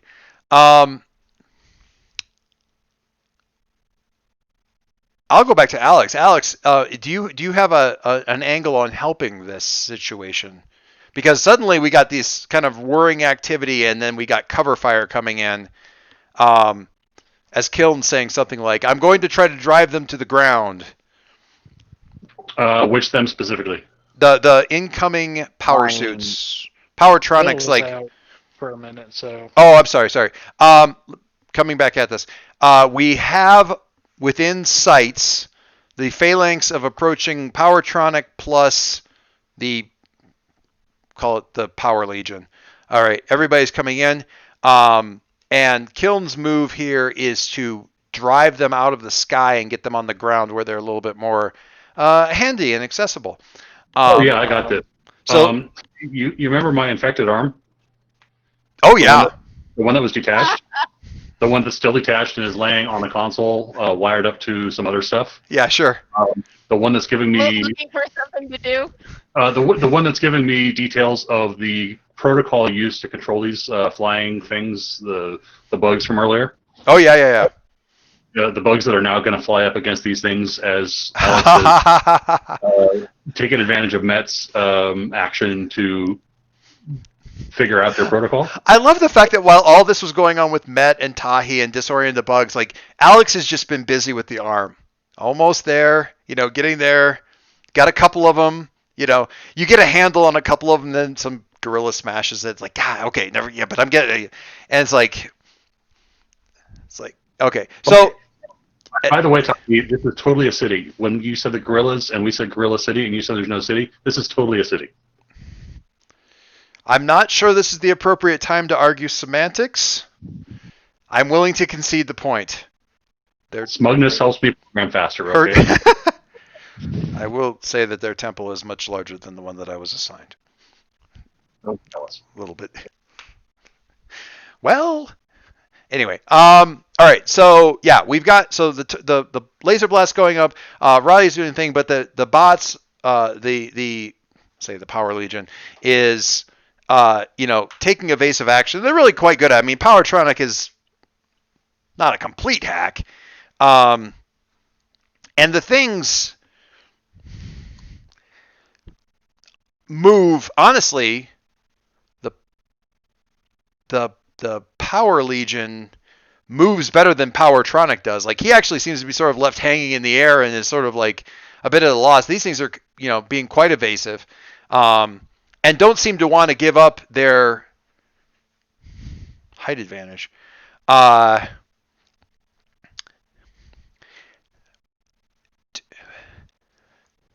Did we have a suspiciously so, or just no? So someone else is controlling them.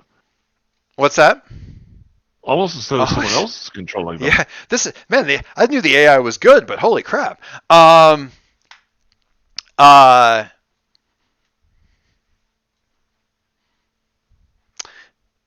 did we have a thing? Was there a physical manifestation of the like sort of the infection of the arm, or was it just internal? I can't remember. Okay. I mean, it went berserk, but yeah. Yeah, it wasn't like it suddenly got all it didn't start to look like a metallic version of what happened with Golem. No. I think I was saving that in my back pocket for if the infection got really bad. Anyway, not relevant. But okay, we got the lights up and stuff. It says, okay, oh yes, I've got this, and these guys are now, and so we got kind of a visual layout of the battlefield, like sort of and you kind of do a swipe and turn all the little dots up in the sky to a different color and say, and these guys are now all bad guys. And the bugs kind of pause and turn and leap up, mostly the little ones, obviously. But yeah, once again, we can reuse that GIF of the swarming sparrows, the murmuration of sparrows as these things kind of come up out of the sky and come up all this. Kiln, I will say this, and people have kind of picked up on, a hint of this anyway. When these things dodge and move, it really gives you, do I want to call it post-traumatic stress disorder? Flashbacks? We'll call it spicy deja vu. It gives you very harsh deja vu to fighting in the old days. The things that you had to fight that were in the air. They move like the things that you used to have to fight. Spicy deja vu, I like that.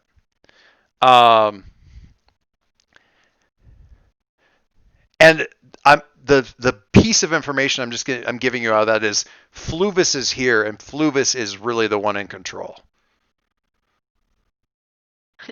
post-traumatic stress disorder, now in spicy deja vu flavor. Not calling it that anymore. I'm just calling it spicy deja vu. So yeah, for whatever piece of data that locks away for you, but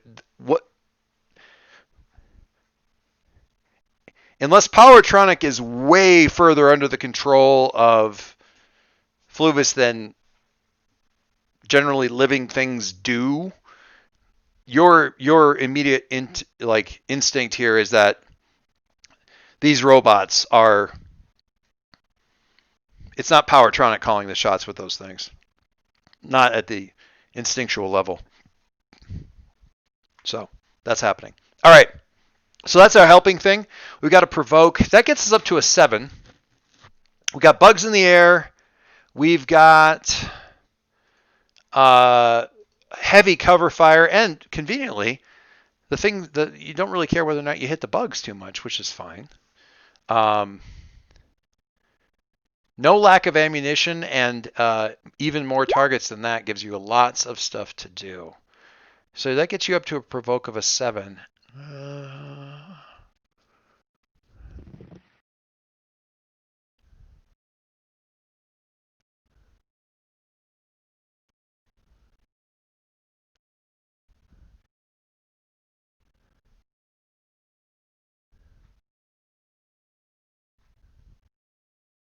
I'm just trying to pick.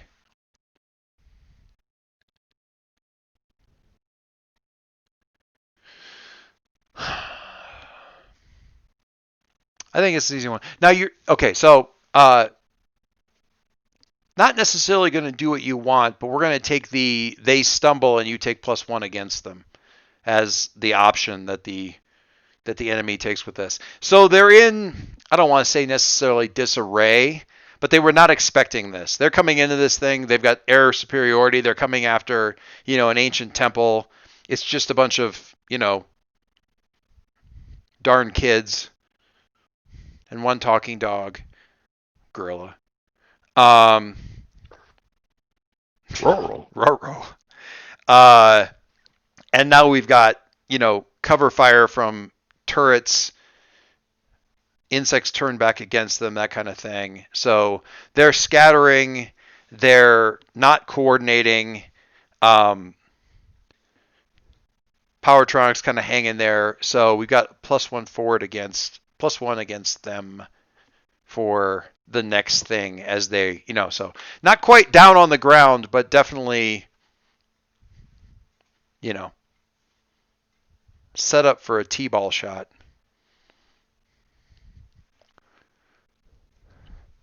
Cool. Met had them all disoriented. Kiln is making with the shooty.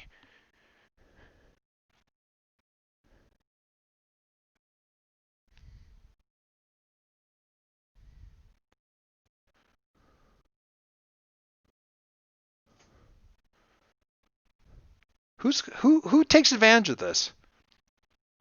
Is this where Sync pushes the big red button? Is this Joe leaping into the fray and air tackling Powertronic, or what's going on? What do we got? I don't know. Is Powertronic within leaping range? Well, because my thought had been at this point, as they're disoriented and coming in, being the obvious target.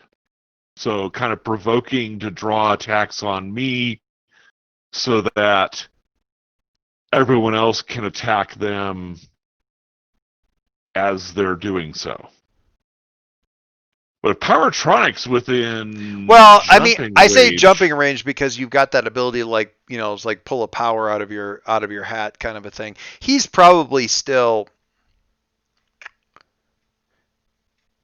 like, if you were going to shoot at the guy, you'd want a long range rifle. Like he's so far away, 300-400 yards up, out and then up, kind of thing. But the idea of drawing attention, you grab one of the guards' laser stabs and fire some blasts. If he's in range, I'd be happy to provoke him. Yeah. Towards me, with the assumption that the peripheral forces will follow or be less organized. I'm focusing on him as the key enemy, so I'd be happy to do a provoke on him. All right, I don't care about the details of this thing that I'm going to request. I'm requesting a thing. I don't care what the details are. I want you to tell me what they are. But you open this provoke by getting his attention by attacking him in some way. I don't mean an actual attack roll, but I mean like you whip some massive piece of rock at him because you are freaking enormous, or you grab one of the stabs and fire it up at him, or something that makes him look around and go, what the, and then there you are, like, actually, what is it? That's what I want to know. I am not going to do that. Oh, you're not? Oh, tell me more. I am going to shout out, Powertronic, you sad, sad fucker. What the hell are you doing here? I love it. All right. So, again, are you provoking? Yeah, this is. Are we going back to the you got a head you don't need? Okay, so it can be He says looking for character sheet. It can be a provoke, but it can absolutely be a regular provoke. I will say that probably something, if you want to do the head you don't need, you can provoke using danger instead of superior, which I don't want to tell you your business. But I'm pretty sure one number is bigger than the other. Oh yeah, absolutely. And if I do that, I have to do a show of force. Yeah. So something like, But the shout. Powertronic, you. Yeah. Powertronic, you sad, sad fuck. Why don't you take one of the Magitech spears and just like throw it? I'm thinking of two big. I'm thinking of taking two big rocks and crushing them together and saying, you are such a pathetic character. Bring it on. All right. I like it. Because you're being really crude and like you're not engaging him at his level, right? Right. The idea is he's going to have a smirk on his face as he comes in. It's like you're a ground-bound ape that's smashing rocks together to get my attention. Like, what could you possibly? All right. Adult language as opposed to. And really disrespecting him because he's clearly the sort of guy who is very much into the respect. All right, let's see what his actual reaction is here. Give me the. Again, you're going to probably. Well, you can flip. Actually, let's see what happens. Here, let's flip the. I'm going to flip to save here. Now I'm going to flip back to danger. Got it. Now I'm going to roll. Do I have any conditions I can add to that, or any other things that are going on? I don't think you have influence over him, so probably not. I don't have influence over him. I'm doing this on behalf of the tribe and the team, but nah. I don't know if those are straightforward enough to use those holds. Probably not. Okay. Probably not. That's okay. You're still rolling a +3. How's that? It looks pretty good to me. I'm pretty sure that on 10+ they do what you want. 10+, they rise to the bait and do what you want. Okay. All right. So he actually of course he's got a control on his suit for turning the volume up so people can hear his voice more clearly. And he does basically say something like, "Come on, kid. You're a big gorilla banging rocks together to get my attention. How big?" And he's not flying like Superman flying. He's doing that flying that you really hate in movies, Dave, where they're just like they're standing up in air and they got the one leg kind of half cocked and their hands are kind of out to the side. Oh, the half cocked leg. Oh no! And he's just kind of floating together, and you're just kind of floating forward like that. The Magneto flying. Right.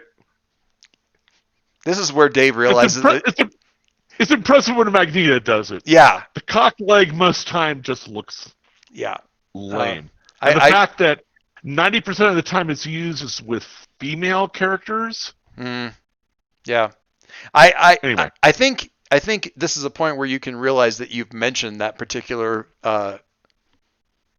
dislike kink a few times. I wouldn't say kink because it's sort of an anti-kink. Anti-kink.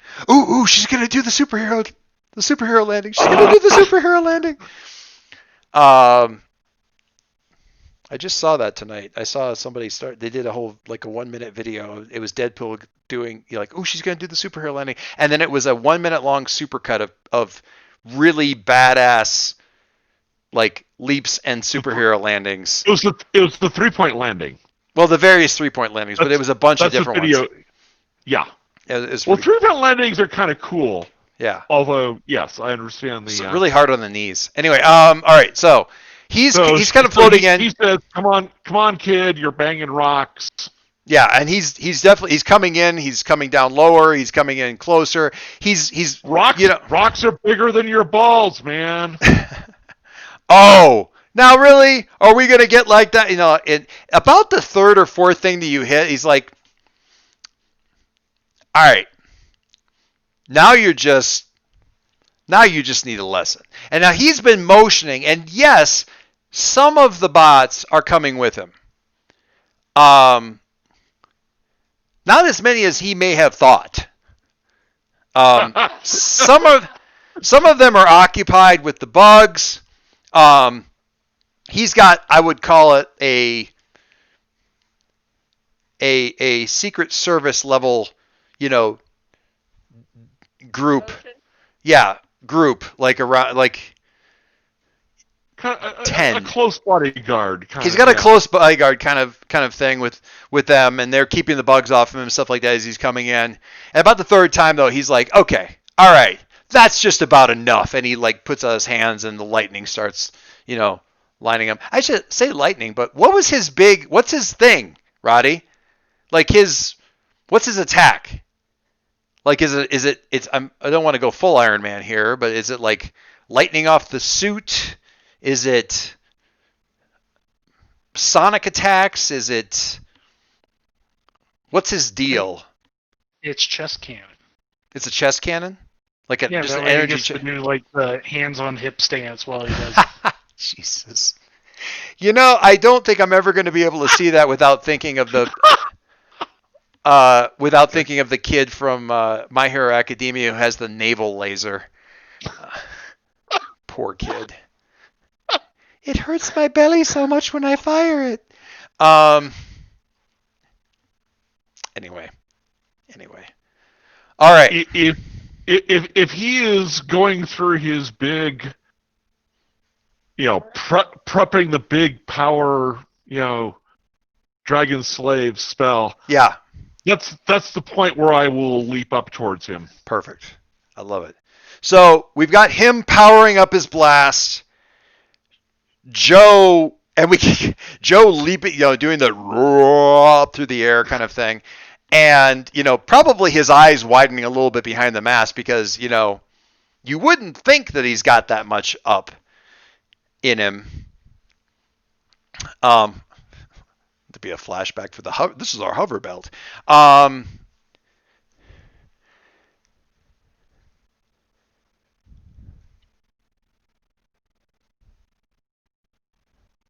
Alex is, somewhere in the area.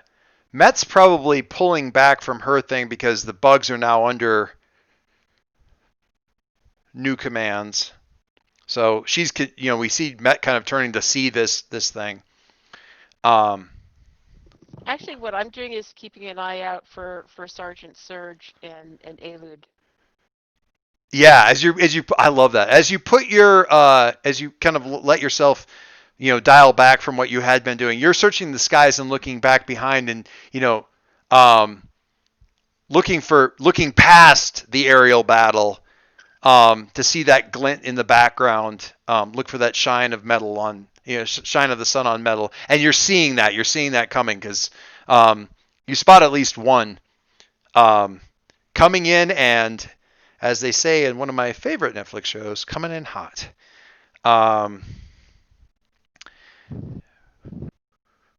And we cut away. We're going to end on this, but we cut away back to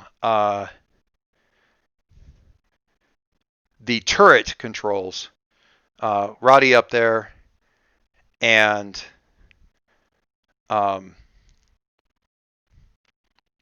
Kiln up there, and Tiffany Gothwitch kind of running up. She doesn't look like she's a big fan of running through jungles in her outfit. Hey, nice job with the shooting and everything. Where's Gollum? Where's Golem at? I don't see him out there. And I might even say that Kiln maybe even had already been kind of looking, but in all the little red dots and stuff, there's no clusters. There's no big cluster for the big dude.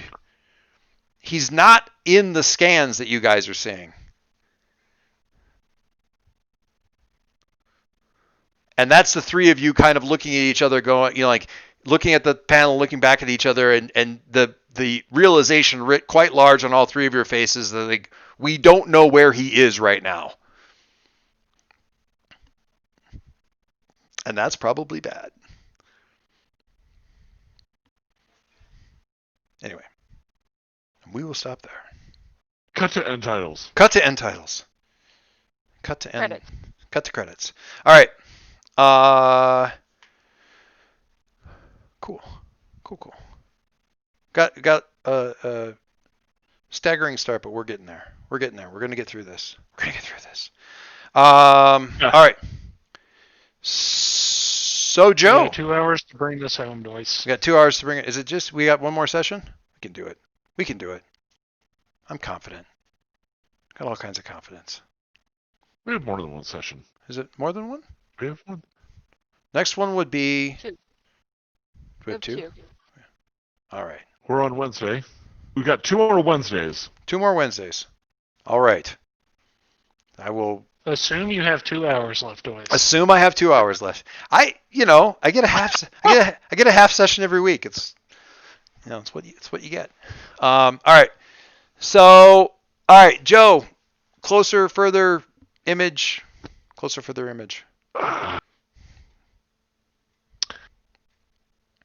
I've got to say, image of myself. All right. Met. I'm gonna say the same thing. All right. Toggle your stats about, people. Matt, side note on your character, you have an advance that I don't think you've taken yet. I will note, at least it looks like that in your character sheet, that you have an advance you haven't taken yet. I will note that you need